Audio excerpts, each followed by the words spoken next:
Good day, everybody. Welcome to the Checking the Gate podcast. I am Doug. Yes, he is. Yes, I am. I am so Doug. And I still haven't introduced myself, you know that, right? yeah, I noticed as I was editing an episode, I was like, yeah, he hasn't. He just avoids the issue entirely. Yep. Well, I want people to know me by reputation. Right. Okay. So this is 4-time Oscar nominated in the future, and 10 times Emmy nominated. Wait, I haven't won anything. Give me some credit. you know, so kind of like always the bridesmaid, never the bride. You know, you're like that means you're the next Leonardo DiCaprio. I'm okay with that. And a Tony Award. You won a Tony Award. Yeah. In the future. And a Jesse. Yeah, and a Reginald. Because that's a real thing. A Reginald? The Reginald Award. Is that a real thing? No, I don't think so. Sounds legit. We should make it the Reginald Award. Yeah, let's make it happen. Is that you? No, it's like all like the actor roles, like just barely principal roles. Yeah. Yeah, exactly. Like one line, maybe three. Yeah. Like he delivered that. He delivered line with conviction. Anywhere if you get 1 to 3 lines, you're up for Reginald. Yeah. There you go. Let's make that a thing. All right. Anyways, yes, this is my friend Paul. Yeah, we're here recording. I'm excited because I've started editing the episodes and I've started to produce them, and I even wrote a little theme song ditty for them. Oh, even a theme song. And basically writing it is a little too strong a description. I put together some clips in GarageBand that sound decent enough and I put a nice little projector sound in the background, so it's very it's movie thematic. Yeah, so I think back in the day, could you hear the projector? Because you always see that in films where you see the reel and you actually see like the 8mm or whatever, the 9mm, however many millimeters it is. For film, you always see like the little frames moving and like the 5, 4, 3, 2, 1, like the little countdown. Oh yeah. And then you always hear the projector going in the background. Could you hear that in the theater back in the day? If so, that's awful. Would that add to the experience? I think I remember when we used film projectors back at Scotiabank Theatre, if you were in the very back, you could kind of hear it if the movie was really quiet. But you wouldn't really you wouldn't notice it most of the time. In the older theaters, I wouldn't be surprised if you could, like in the balcony area, could hear the projector. Could you imagine going to like a film with your grandpa or great grandfather, out there, and you'd be like, back in my day, you could hear the projector. That's how you knew you were in the cinema, not at home, watching the television before television was invented. Yeah. Do you remember drive-ins? I have never been to a drive-in theater. Dude. I know. There's still one in Vancouver, or rather, it's more like it's in Surrey, right? The Twilight Drive-In. We should go to that, one of the films there, and we should do a one of these, a podcast. That's the one about the movie that's playing at the drive-in. Yeah. I'd be up for that. And summer, so if there's a time to go, it's probably now. We gotta look to see if it's actually still open. Anyway, I guess we should probably start on the actual film at hand. So the movie we're going to be watching, or what we already watched rather, is called The Dirties. We'll do a review on the film before watching it. And then see if it looks like it's going to be good. See if it was like spot on. Yeah. Or if it was like way off. Like, I think this movie is going to be terrible, and it's going to have too many special effects. And I still think there will be enough emphasis on story. Yeah. I think there will be too much emphasis on set pieces and explosions and star power and that's what this film's gonna look exactly. Like. The Dirties is all about the star power. Yeah. Well, I guess to start things off, I guess I'll talk about my own personal experience with the movie, where The Dirties was a film that I saw last year at the Vancouver International Film Festival. I tried to get all my brothers to come see it because I was trying to make an effort into seeing Canadian shows at VIFF, because a lot of the time you're not going to get a chance to see it anywhere else because, I don't know, like, there's tons of Canadian movies made that no one's even heard of, and they just kind of, sit around. Plus, seeing something while it's in the theater adds a lot to the experience. There's plenty of times where I've seen movies and I'd like to think I've got a pretty decent home theater, and I'm like, God, I wish I would have watched this in theaters. Yeah. And it's like, this movie, like, it deserves to be seen on the big screen with a ton of other people, so you can, like, it's an experience. And it was a pretty good turnout. I'm glad I saw it when I went there, because I think it's probably, like, I've gone to the VIFF for 3 or 4 years now, and this one's probably one of the best movies I've seen there. And I usually walk away pretty satisfied. I mean, sometimes you go to festival movies and they are just kind of like very slow and very contemplative and a little, and we don't want to use the word boring, but it was kind of boring. But it definitely wasn't the case here. And there are other movies I've seen at the festival where I have been really impressed. And disclaimer. No, I mean, that's the thing, is like, I don't want to sound like I'm trying to find the right balance of being a moviegoer who's not a pretentious movie snob, but also like appreciates the fact that like movies are supposed to be entertaining to some degree. But this one had like a really good balance, and it had a very warm reception from the audience. I'm glad I watched it. I wish that some of my brothers came with me. I tried to get them all to come, and none of them did, so I wound up watching it all by myself. If he would have called me, I would have been there, but he didn't. Ladies and gentlemen, he didn't. Send him hate mail. Yeah, exactly. Now, comment on how bad a friend I am for not including me in this. I watched this film and I was thoroughly impressed. And yeah. I'm now going, why didn't I see this in theaters? Oh yeah, I know why. Because Doug didn't invite me. Because I'm a big jerk. So I took the opportunity recently to I just remembered the movie basically, and I was like, I wonder if that's out on DVD yet. So I tried to find it, and it wasn't on Amazon, but it was on their own site. There was a limited release of 150 copies, and I snagged one up. And there might still be some on the site now, if anyone. Now I feel like an asshole. Oh, so, I was to sort of like add perspective to my jerkishness. If you say asshole, I'm not too worried. About the assholishness that is, the way in which I presented myself last time. I was playing a game with the remote, opening and closing the disc tray on my player. Oh yeah. And I ended up chomping on the disc with my player, and Doug was like, "Oh my god!" Okay. Yeah. And he very sternly told me that was enough games. It was like he was talking to a child. It was like he was reprimanding a child. That is enough. I do need to put the disc in. Yeah. And then we will watch the movie. And because I've never ever heard him use that tone. Least of all with me, because we're buddies and stuff. But now I totally get it. Now I feel like an asshole. I think it played all right, so I'm not too worried about it. And then I guess first thing I wanted to do is like, I want to watch this movie and I want to podcast about it. Who's gonna watch it with me? Oh, I know, Paul. So I'm glad you liked it. Oh, it was fantastic. I like that it's now like it's a movie it's not at all in the public consciousness. It's still very like under the radar, and now like we get it. You and I we can talk about it. We can reference the Dirties. It's like our little secret. Our dirty little secret. Our dirty. I feel like this is a movie that I think needs to get out there more and needs to be seen. So that's another reason why I want to like. Yes. Because I feel like it's an important film. I think that it's got so much to say and it says it so well. It's got a great sense of humor about itself, but at the same time, it touches on like a really, really dark subject. And I guess to develop that more, I guess we should just talk about what the movie's actually about. Are we going to be adding spoilers? Well, let's not. Well, we won't touch on the ending. Yeah. But we can talk about a fair bit of the film. There's a lot of. It says a lot without really saying a lot. Mm-hmm. And that's what I like about it. Right from the beginning, it had its hooks in me, and I was just like the characters are lovable. They're well acted, in my opinion. Mm-hmm. And the mood and the setting, everything was perfect. The whole found footage thing is something that if it's not done right, it's gonna look absolutely amateurish.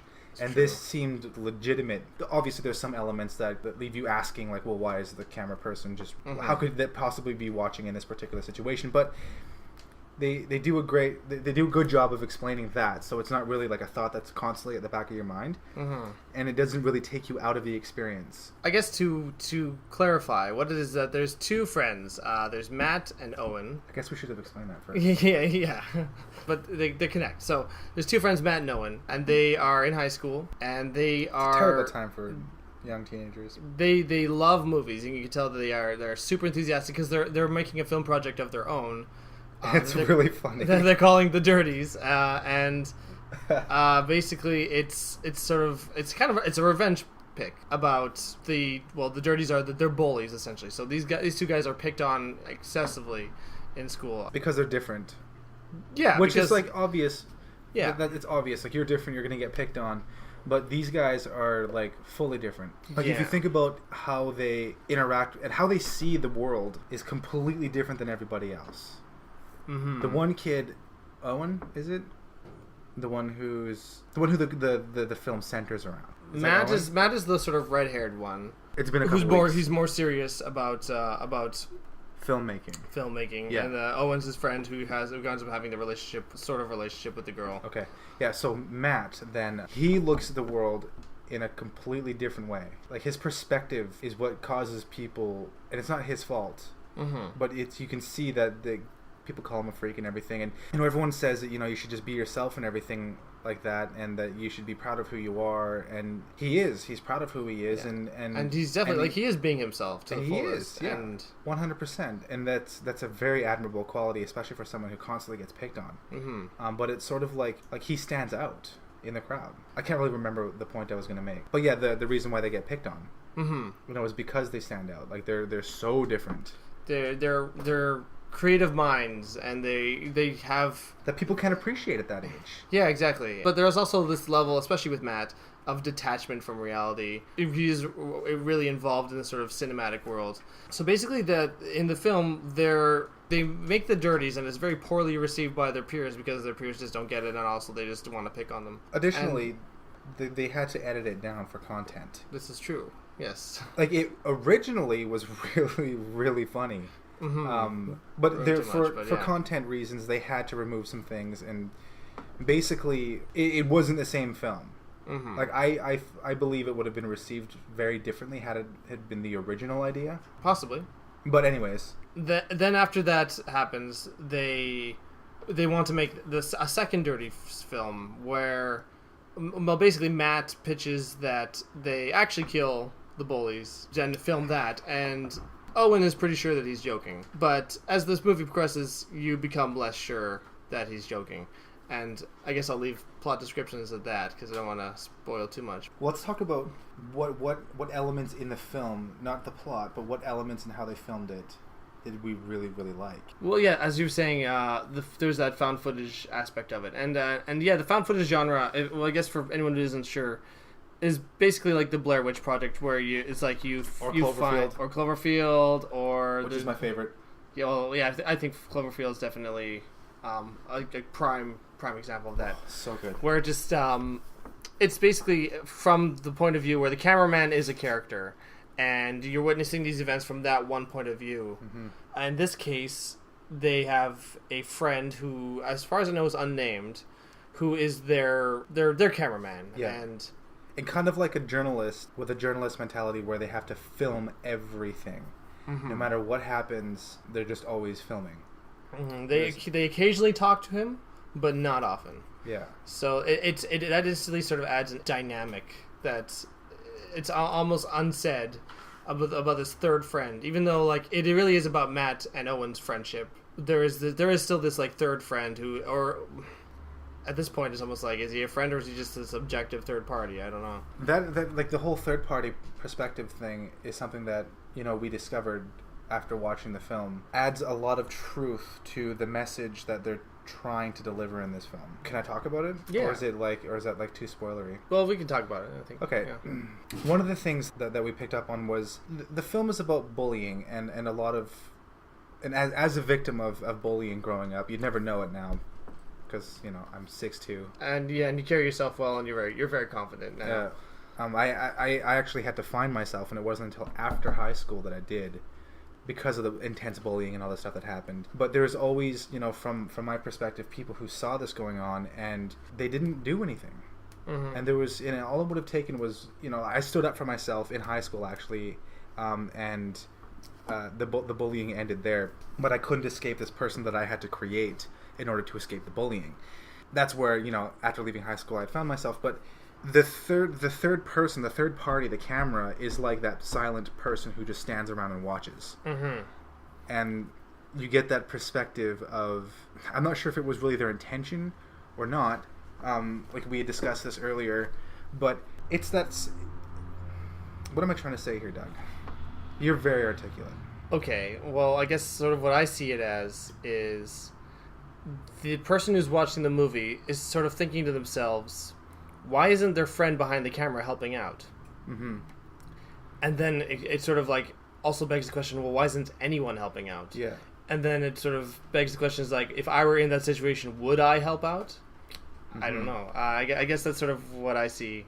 And then the cameraman or the camera person or that perspective becomes the silent observer who just stands around and watches. Everyone has these ideas of, I would have jumped in and done something to stop this, or I would have stepped up in some way, shape, or form. But would we really have, or would we be that camera watching the entire time? I definitely wondered that about myself, and there have been points in time where I could sort of like, something's happened, and then it's not until like an afterthought where I'm sort of like, maybe I should have just jumped up and said something. Yeah. Like I did kind of just observe and sort of like look shell shocked that this was happening. Mm-hmm. But I could have done something. I could have like stood up for that guy, or who knows what the situation is. And I think that's true to like the majority of the population. I think that this is a big problem for a lot of people. I wouldn't say it's a problem, because we're taught to keep it to ourselves and everything. The mm-hmm. problem is bullying at all. Well, yes. Yeah. But it is an issue, because I don't want to call people problematic because they're not stepping up. But I think there is that sort of that level of like what keeps the bullies going. Is there? They have an audience, right? Yeah, and also like and no one is standing up against them, so it's sort of like there's nothing to dissuade them from doing what they're doing. But at the same time, like it isn't fair to like hold other people responsible for what the actions of someone who's picking on somebody else. Yeah. But I do feel that there should be a level of responsibility on behalf of people. I don't know. Oh, absolutely. Bullying is a difficult subject, because they always say, and this is my own personal experience, and I'm not condoning violent behavior in any way, shape, or form, but I stopped getting picked on when I started pushing back. And I got picked on even harder when I did what my parents told me to do. And that was to go tell a teacher, go tell the principal. Well, then what happens is you get dragged into the office, and then they go, "Oh, I'm so sorry. I will no longer pick on you again." And then you leave school grounds and you get jumped by 6 guys. And then you get known as a snitch. All because you were trying to defend yourself in the way that is socially acceptable. Because violence isn't the key. You see in this film the same type of struggles, because there's a lot of like fear. You can see that they don't want to go tell the principal. You can see that they don't want to tell their parents about it, because, well, what is that going to solve? Yeah, and I think there's this level of understanding. I mean, you can even see it with Matt in the film and his mom, where he tries to kind of like come to her with something, and she mm-hmm. just doesn't seem to understand. And I think that's a lot of people feel like their parents wouldn't understand, and sometimes parents do, and we just underestimate that they've gone through these struggles. But I think that like there's a broken system within the school. I think that unfortunately the schools have kind of been stripped of their power to actually deal with these issues of bullying really effectively. So they're like, well, let's have a day where people wear pink, and that's going to solve all the problems. And it doesn't. It just, I mean, that doesn't even look good on paper.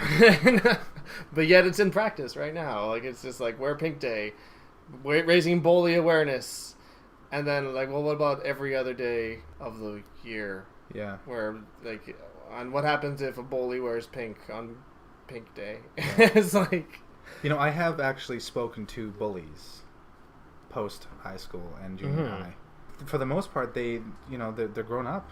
They're past Yeah. that, and they feel bad for what they've done. And a lot of the times, it's just like being a bully is just a response to things being not so good at home for them. I've had long conversations with them and stuff like that, and they're just bullying because they've got no power at home, so they go to school and they lash out. They've got power there. Yeah, I think that's a good point. Is that after high school, the whole game changes basically. I have a new follower on Twitter. Oh, excellent!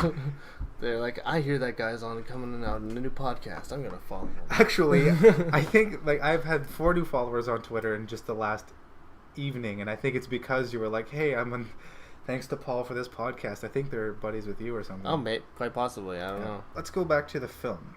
So I think, although we put a lot of focus on sort of the heavier issues of the film, sort of the bullying aspect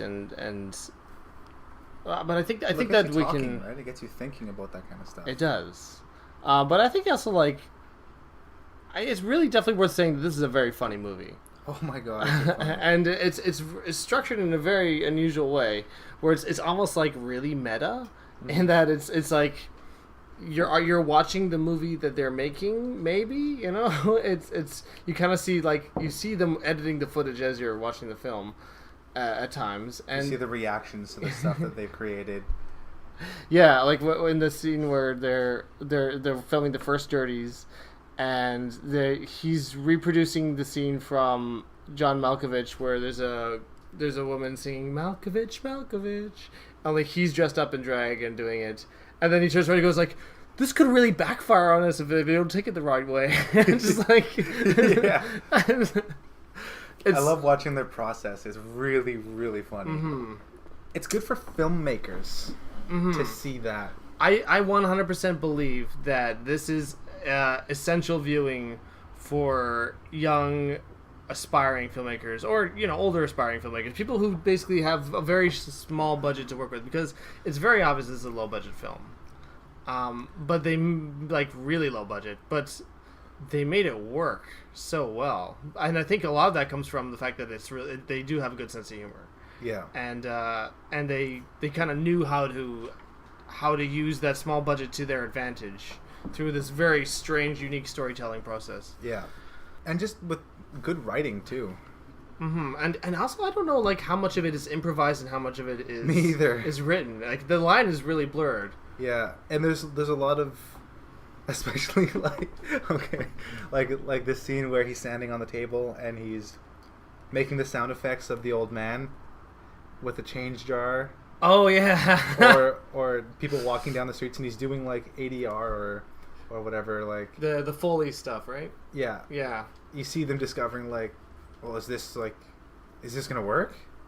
How's this gonna sound on film? And I don't know, it just, their humor, their chemistry, it all worked really well, and I felt like I was going on a journey with them the entire time. For sure. Never once did I feel like I wasn't part of their little journey. And also, it captured the feeling of high school and made me go man, I don't miss high school. There's parts of high school I miss. There are. I miss certain people and certain classes that I did really enjoy. Yeah. And having having that free education, Yeah. It's now if I want to learn something, I got to pay hundreds or thousands of dollars for it. Yeah. Yeah. And it's what you actually want to learn. Mm-hmm. It's here, have this for free. It's I don't want to learn this.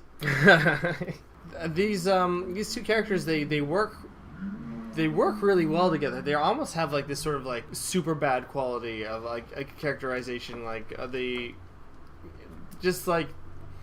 the way the two personalities mesh. Yeah. You know what I'm saying? Yeah, I definitely don't want people to think that this is a really it is a heavy movie, but it's got enough moments that it doesn't feel heavy most of the time. I think the issues that they deal with are it probably wouldn't be an uber heavy movie for all people, I should say. Mm-hmm. But for anyone who's ever had that, if anyone who can relate to it, is what I'm trying to say. Mm-hmm. It's definitely heavier in some parts, but for the most part, it's a very, very funny movie. Mm-hmm. like the issue of bullying and all that stuff, that's a very heavy issue to begin with. Yeah. And it's not like they tried to make it heavy. None of it seemed forced. No. It wasn't like let's contrive this situation that just makes this even for the sake of making, you know, the audience feel for our characters. It was just, you know, the issues here, and this is how these guys deal with it.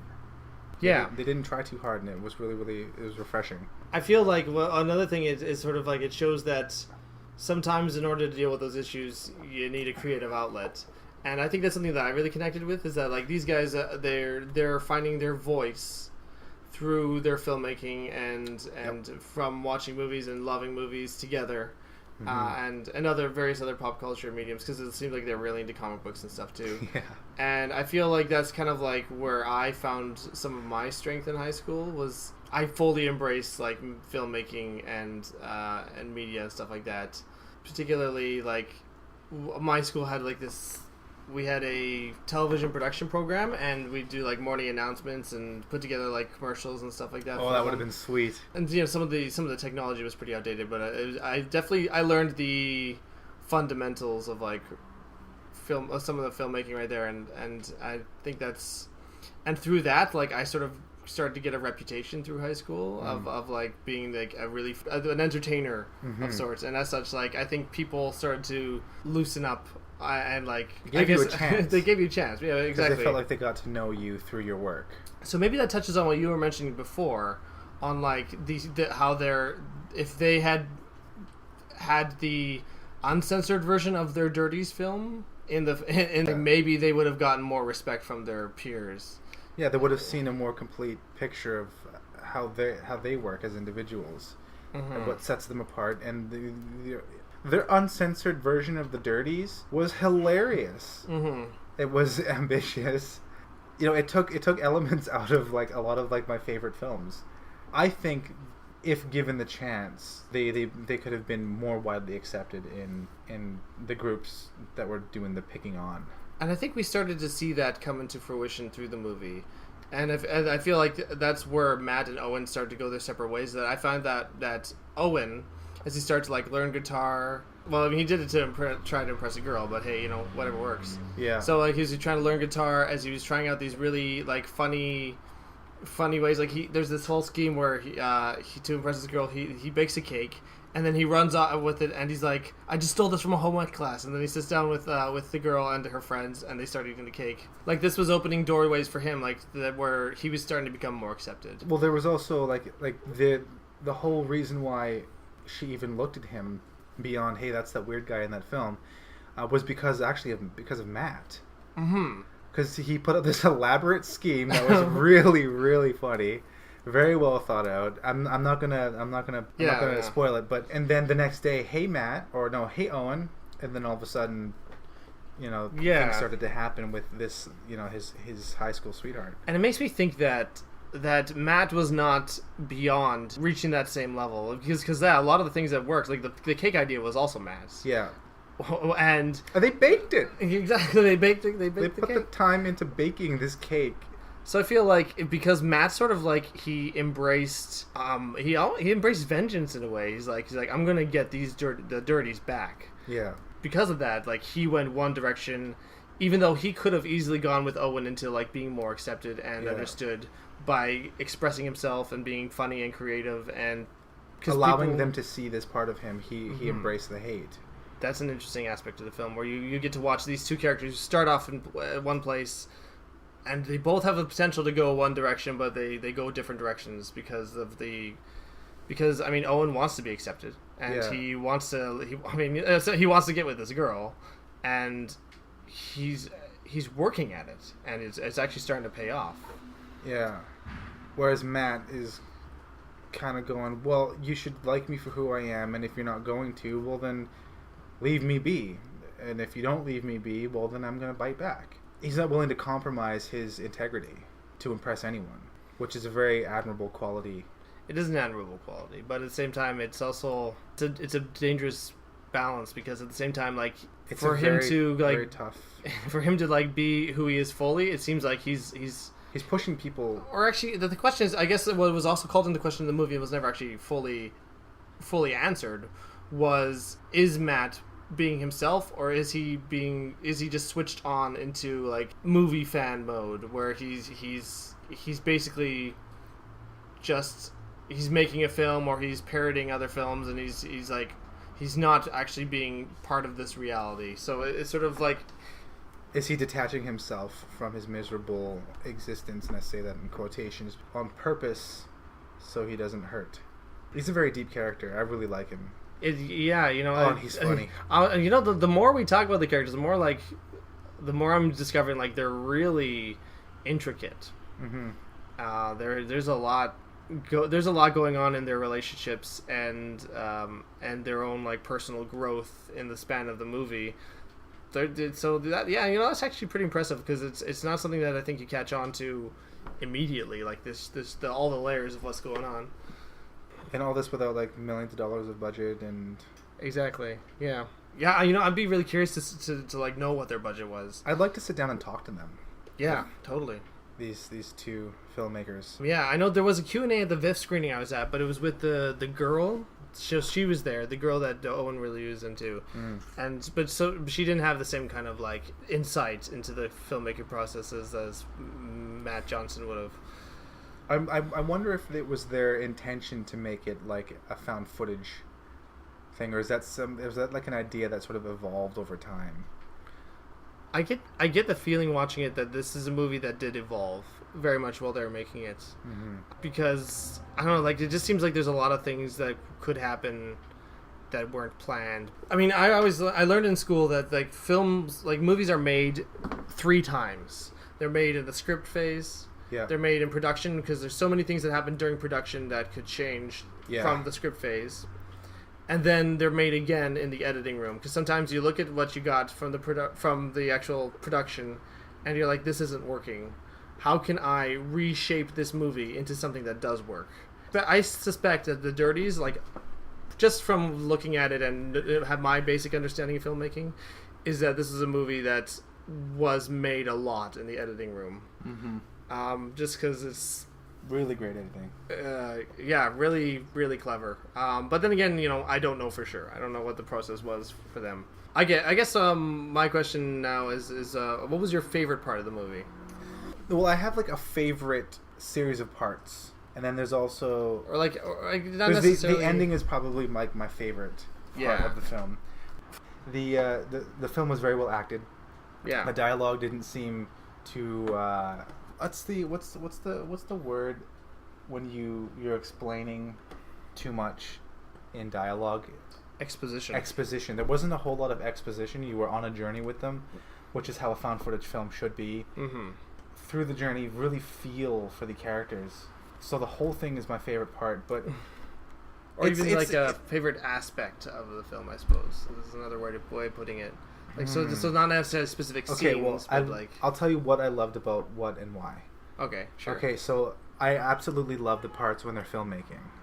When you see them working through the process of like it's like any first time filmmaker where you're trying to figure out, okay, well this isn't specifically going to work or necessarily going to work because of these reasons, so we're going to have to figure out a way to make it work. And you see them making things work, and it's hilarious because then they're discovering, well, is this just silly what we're doing, or is this, you know, or is it functional and like the scene with when they're making the sounds.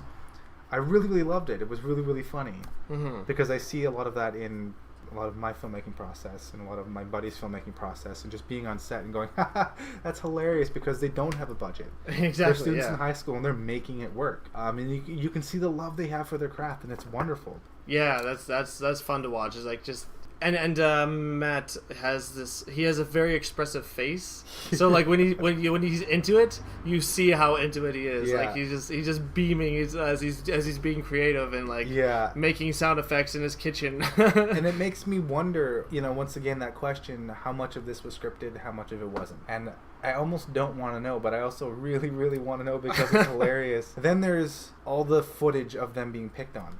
Yeah. Having that third person view. I don't want to spoil it, but you can see, especially in Matt's character, a journey and an arc.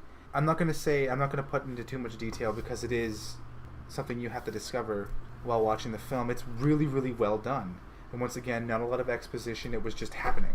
Yeah. We were there with them. And then I especially loved watching the two characters, Matt and Owen, take those those steps into, like you said earlier, with Owen is adapting to the high school climate, I yeah, guess. whereas Matt is becoming more and more resistant. Mm-hmm. You know, they're two best friends, and then you can start to see, you know, what will eventually happen in that particular situation. Once again, I'm not going to go into too much detail, and you see that develop between the two of them, and you're just like, oh my god, this is really, really well written and really, really well thought out. Mm-hmm. And once again, without a whole lot of exposition, it's just watch them take this journey.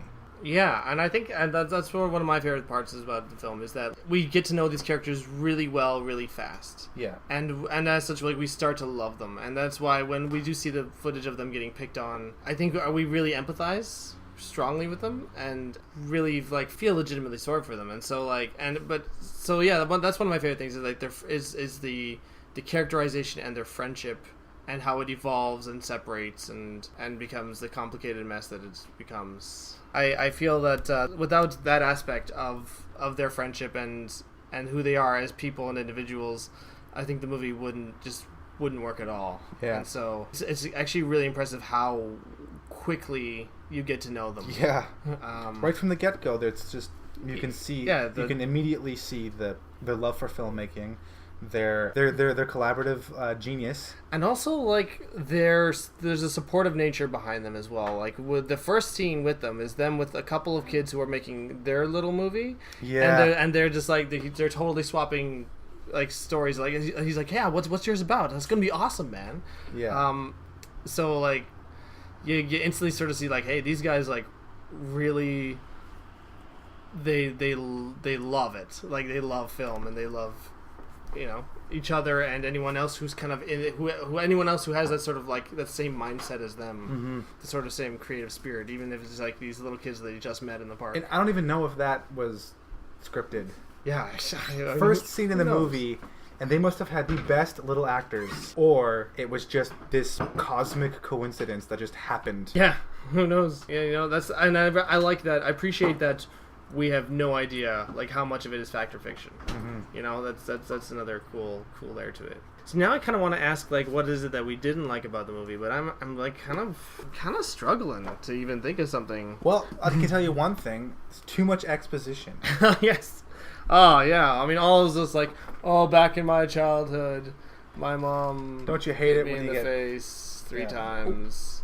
I almost fell off my chair. And I said Beetlejuice 3 times, and he came and fixed all my problems. Well, you should have. He helped Winona Ryder. Yeah. Although she is awesome. Yeah, I don't mind me some Winona Ryder. Anyway, what didn't I like about the film? Yeah, I mean, I always think that like no movie's perfect, and there's always something that you wish you could kind of change. But I mean, I don't know whether it's even a dislike. Well, we shouldn't build it up so much because, like, you know, that's the thing is that like I want people to go in with realistic expectations, and you know, sense of wonder. Like, it's no Guardians of the Galaxy. It is not Guardians of the Galaxy. Yeah. Because that movie has its own pros and cons. Doug, what didn't I like? Well, I mean, I personally kind of wish that I was eating that chocolate cake. Looked pretty tasty. Especially when they were baking it. Yeah, man. Okay, if I had to dislike something, there was no redeeming quality to the bullies. Yeah. You know how every, like, if you watch Spider-Man, The Amazing Spider-Man in the first one with Andrew Garfield and Emma Stone, when you see that movie, Flash Thompson is the bully and everything, and then after spoiler alert, after Uncle Ben died. Well, how's that a spoiler? It's never a spoiler that Uncle Ben dies. Yeah. You know? If you just basically don't know anything about Spider-Man at all, like you're like, who's Spider-Man? Then you don't know Uncle Ben dies. Okay. Flash, you see him, you know, he opens up to Peter and offers his friendship to him and identifies with the pain, and you see, okay, this guy, he's not just a jerk for the sake of being a jerk. He's been hurt. He has lost someone. Mm-hmm. And his outlet so that way he doesn't feel the pain is to pick on people. and then the hero and the bad guy then become friends, sort of. They have an understanding. And it goes beyond, I'm a bully for the sake of being a bully. And I didn't feel that for any of the characters in the Dirties. I didn't see that they did a really good job of layering the main characters. That's true. But maybe it's because you're supposed to see it from a certain perspective. It might have been a choice. Yeah. But I didn't feel like any of the bullies were layered at all. They were just bullies for the sake of being bullies. Yeah, it could be a very intentional thing where it is supposed to be like from Matt and Owen's point of view. As far as they're concerned, the Dirties are just the Dirties. Yeah. And it could be that you're supposed to see it from this perspective because that's how these two characters look at these people who are making their life hell. I mean, when I was in high school, I had a difficult time thinking that, or not in high school, junior high, I had a difficult time thinking that these bullies were anything but monsters. There's definitely people where it's hard to like, you have to kind of like stop and go like, okay, they're human. They have a rational mind as well. What could be leading them to make these decisions? And yeah, it's a good point that's not really explored at all in the film. Yeah. What you do get is it said a deeper exploration of like Matt and what turns him into the monster he becomes, which it's all a difficult thing to balance. But yeah, that's a good point. Like if I had to hate something, it would be that. Well, and it's not, you don't have to hate it. It's just I hate it. Like no, I don't. It's just sort of maybe it's just something a little missing. more. Sometimes it's just sort of like more food for thought. Like like this is something that it could have touched on. Yeah, it doesn't have to be something that I didn't like. I thought this movie failed in this aspect. I guess on the same page is that there wasn't. I mean, apart from the two main characters, yeah, some of the other characters weren't as strong. I mean, I felt that their teacher was, but Owen's love interest, Chrissy was her name, is a little underdeveloped. But I guess again, you can kind of argue it as being a point of view thing, where it's like you see her as this like beautiful high school girl that they will never ever obtain, and then you start to sort of see she has a sense of humor. She does have these qualities that are actually quite nice, but she's also a little bit stuck up here and there. So it's kind of like you only get little kind of glimpses of what could have been otherwise a more fleshed out character. But again, like I guess it's also part of the limitations of the found footage genre, being that like you can only see what the cameraman sees, and there's a lot more going on when the camera's off. I mean, again, relatively small nitpicking. I still feel like she wasn't a complete flatline character. No, but yeah, for someone to have that huge an impact, especially on the dynamic of the friendship of these two best friends. She does wind up being like a crucial turning point between those two, yeah. It would have been nice to have explored her character a bit more. That could be the point, though. And if so, bravo, because if we're supposed to be looking at this through the observer who centers really around Matt's character, or the character Matt, we're not going to see the bullies as anything other than, and we're not going to see the love interest, Chrissy, as anything other than the pretty girl who my best friend is now dating. So if that's the point, and the movie really does seem like it centers around him. Yeah, I think, definitely out of the two, Matt is the more central character. Yeah. Then maybe that's how we're supposed to see it, through his eyes. Yeah, I mean that does make sense. Yeah, so that's perhaps why the bullies are so two-dimensional. So like we are just your adversaries, and she's That's how he looks at them too. Yeah, movie-style adversaries. Yeah, like I have their obstacles to be overcome in the third act, and it's like or even like. In this case, like the objective, they are like my vengeful objective, almost like he's the Punisher, Yeah. Yeah, I guess like it could be argued that it's all kind of intentional, but it's hard to say because again we don't know all the motions they went through to get the picture they did. All I know is that they're a talented bunch of filmmakers. Yeah. And I'd be really curious to see what they come out with next because. I mean, this film has gotten a lot of buzz in the festival circuits. Like, it's playing at a lot of festivals. Yeah. It's picking up steam. Kevin Smith, the filmmaker, director, writer, yeah, everything, podcaster as well. Comic book aficionado. Yeah, and actually sometimes comic book writer. Yeah, he saw the film and he's trying to help promote it and fund it because he said that. Well, there's a nice big quote from him on the Dirties website, but it's basically he just gives it full praises. So I think that it's getting a lot of well-deserved attention. I don't know if we'll get a chance to see it released theatrically. Probably, if so, very limited. But I mean, at least it's got this small DVD release right now, and it'll probably get a bigger one later. I've decided which the next movie that we have to podcast. What's that? It's Cinemassacre's Angry Video Game Nerd. Oh, the Angry Video Game Nerd movie. Is that done? It's done. It's already they've already done a huge release in the United States of America. Okay. And there was like one viewing in like Toronto, but it's not coming up here. But there will be a Blu-ray and DVD release. Okay, cool. Yeah, when that's out, I'd love to see it because I remember when he announced it, and I've been sort of checking up on it every now and then since. What would you rate this out of what's the rating scale? Well, I usually do it out of 5, but at the same time I also kind of connected with what you said last time, where I said something last time. Yeah, you said something along the lines of you don't know if you like the 5-star rating scale, or if you just like would like people to watch it or not. Yeah. Well, I'm not and I've said this now for the third time. I'm not like a movie critic. I just know what I like, and I know. Yeah. You know, and sometimes I have difficulties articulating what I like about it, but. I do know what I would like, and I do know if I would recommend this or not. So, I mean, we could just stick to that. Like, would you recommend it, and who would you recommend it to, I think? Well, I think you're good at the rating scale. Okay. Well, I mean, I personally... like you're a good film critic because you have lots of big words that you can use to describe what you're talking about. He's got a much more sophisticated vocabulary. It worked well when I was doing written reviews, and I don't mind using it still. I mean, personally, like I love this movie. I'd give it a full 5. I would recommend it, and I would especially recommend it to. First of all, I'd recommend it to high schoolers, because I think it hits home. They should play it in high school. Like, you know how they have movie nights, and then you have to like watch certain films. Play this one, and Requiem for a Dream. Well, yeah. If you ever want to like steer kids away from drugs, Requiem for a Dream is a good way to do it.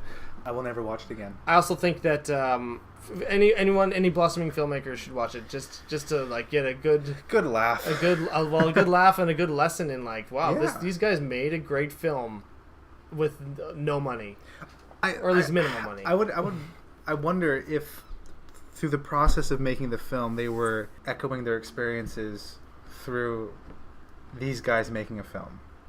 Again, I don't know where fact and fiction. Where the line is in this. So, like, just adding to your point that if you're a filmmaker, see this film. The level of commitment that the characters themselves put into making a film, you know, stepping out of their comfort zones and, you know, thinking outside the box and constantly working at it, and the level of commitment that the filmmakers who produced the Dirties, who also play the 2 lead characters, who were also filmmakers, the level of commitment they threw into this with like just the writing and the character development and just the overall like filmmaking process, you can see it for yourself. Just how much they poured themselves into it, you know, and that inspires me as a filmmaker. Yeah. To work harder at my craft and to not give up. I think other filmmakers would feel the same way. And it is worth noting that Matt Johnson, who plays Matt in the film, was one of the main creative heads. Like he was the director, and he edited it and wrote a lot of it. Even though we don't know how much of it was written and how much of it wasn't. I'd love to meet this guy and just like chat with him and say like, man, you did it, and like tell me more about the process. So yeah, I guess I'm assuming you'd recommend it. I would, definitely. Yeah, I'd recommend it to everyone.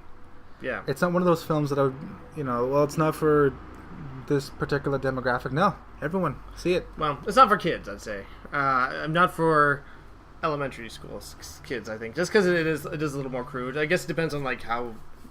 Well, it depends on what kind of how you want to raise your kid, I guess, specifically. But I mean, if you watch the film with the intention of getting a message, or you're displaying the film with the intention of showing someone else the message, then yeah. I would say elementary students could get something out of it. But I think also, like, once you're in high school, you're definitely I mean, actually, no, in elementary school, I was exposed to all kinds of language. I mean, I'm not gonna I'm not gonna pretend like I had to eat bars of soap like you wouldn't believe. So maybe little kids would get something out of it. But I think definitely by the time you're in high school, you'll connect very much with the material. Oh yeah, and you'll get a lot out of it. I gotta stop pretending in my mind that I was this sweet, like, little innocent child, because really, like, I heard it all by the time I was, like, in grade 4. Mm-hmm. It's like, that you were, like, sheltered from all this stuff. It's like, no, I wasn't. All the kids were in my school were crude and crass, and just they were just better at hiding it when the teachers were around. Just like when you had chewing your gum. That's a rule I didn't understand fully. Like, neither did I. It's like, I don't care. Because I got tired of picking it off the bottom of the desk. I never put mine on the bottom of the desk, so I'm like, hey, there's no problem. I swallow it all the time too. I was like, I don't think this actually stays in my stomach for years. I have a thing now, like, especially with, like, the XL gums, where you've got the little cartridge and there's 12 of them spaced out. Yeah. And you just press one out and it opens up the thing, the metal foil. Yeah. What I do when I'm done is I take the gum out of my mouth and I stick it back where I found it and press the foil against the bottom of it. You're not the first person I've seen to do that. And every time I'm just like, that's ingenious. And then I just eat another piece. Yeah. I get weird looks on the SkyTrain because people are bullies. Yeah, don't let them push you around, Paul. Oh, Next time they judge you, just punch them in the face. I will. Yeah, that'll show the bully. Some old lady. Some old lady. How dare you? Why you should just be a good boy and spit your gum out on the sidewalk. Shut up, old lady. I like how your old lady sounds like Bill Cosby. You should be an old lady. Be a good boy and spit your gum on the sidewalk. Jello Jigglers. You should have been doing gum on the train. I'm terrible at impressions. I'm sorry. Well, yeah, we'll send this to Bill Cosby, see if he listens to it. I was listening to a podcast. I don't know if I can do a Bill Cosby impression if I'm trying to do a Bill Cosby impression. Now I just gotta try and get back into a little old lady mindset. So, derailments. I guess we should call that a day. Yeah. Yeah. The Dirties, check it out. Here, I'll give you some links. Here you go. So yeah, you want to? There's the Dirties, thedirtiesmovie.com. Oh no, thedirtiesthemovie.com. The Dirties. And I'm sure you'll get to see all the accolades and all the festivals it's been in, and as well as, I mean, I think they still have some DVDs. So if you're really curious. Oh yeah, they fashioned all the DVDs covers after movies that already exist. Oh, the ending credits too. The ending credits. I loved the ending credits. Oh yeah, no. Again, this is here's another group to recommend this movie to for sure. Is movie nuts. Like big movie fans are gonna get so much out of this movie just because it's chock full of references on purpose. And yeah, the end credits is full of like other movie. What's the word I'm looking for? Other movie. I guess their credits and stuff. Different credit styles, like yeah. Like James Bond has a particular style with the guy walking and then there's the gunshot and stuff. Mm-hmm. I'm sad I got to this a little too late because there was a 7th cover that was modeled after Memento, but they sold out of that one. So I just got the Conversation one. I just got the Conversation one. Yeah. Yeah. Anyway, yeah, check it out. There's $25 $25 to Canada, $30 to the US. I like how it's more expensive in the States, even though their dollar is worth more. Well, at the moment, I think it's probably a shipping issue because they're Canadian based. Oh, they're Canadian. Oh, this is a Canadian film. This is a Canadian film. It's from Ontario. I knew that. I thought I mentioned it already, but I just forgot. It's a good, nice little set. I haven't actually even watched all the special features yet, but there's a DVD, a Blu-ray, and a special features disc. Shameless plugging of stuff. Everyone, thanks so much for listening to the Checking the Gate podcast. Keep it gangster out there. Yeah, that's exactly the message. That's our sign off, right? Yeah, keep it gangster. Yeah. Yeah. All right. Checking the gate. Moving on. I got to say it this time.